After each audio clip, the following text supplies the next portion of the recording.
ndị obodo oyibo ya abatawa Christmas very soon. Yes, ụmụ Igbo ndị be anyị bi abroad ga-eyi ha batawa Christmas n'oge na-adịghị anya, which is very very very good. Ọdụ mma na ihe dị mma.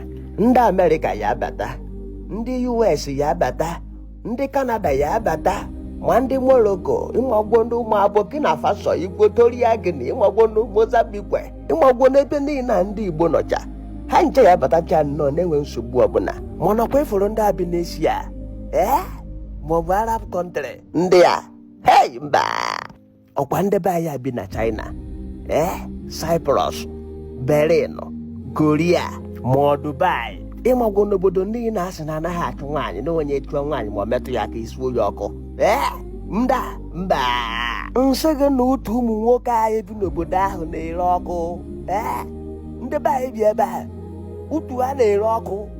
Ọ na-agbakasịrị anyị ụmụ agbọghọ nke m ya na travel ruo ebe ahụ, ya erusi isi kposo obido utu ya wee ebe ere ihe mmasịrị gasị utu ya ebido jebe mba niile bikos na anaghị achụ nwaanyị ebe ahụ. Mee nke na-anọkwata nke ịkpara aka na nọsị gị na nwaanyị dị ọnụ na ego eji achụ nwaanyị ebe ahụ dị ka ego eji alụfụ dịke n'akwa na ụmụ agbọghọ be anyị ka a na-eji scrutinize. Onye si gị jewe ọgwụ ibula maka ijewe ibe ahụ nọtara. Ọkwa nwa ndị bụ Okonkwo batara Rasmond nsị ya nna aga gịnị, ọ sị m na ọ sị ka ọ batawa n'oge bifo ndị ọzọ batawa. Amahụ m n'ọdụ pọtụ ka emerie na o jere ibe ahụ jee na nwaanyị hijab anya n'ike.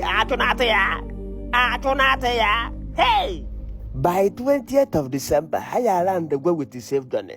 Yes, ụfọdụ ya eji perfume bata, ha ya eji wee sụ ụmụ agbọghọ ya akwụ, ụfọdụ ya ewereta sweet. O mere nke nụrụ na asị na ọ na-ebu belu brezi abata, na o buru belu brezi bata, ọ na-eke ụmụ agbọghọ were isi iwe selibeti wee na-atụ ha akwụ. Chineke ekwede.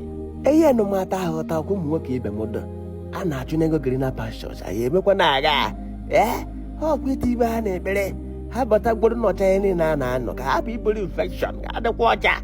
Ibutegwado ebute ka iyi agwọni. Yes, ama m na ọ na-ere ụlọ ọkụ n'ukwu mana ụlọ ya ejie nwayọ anọcha ka ha ghara ibute infection n'aha Jizọs Kraịst onye nwe anyị. Amen.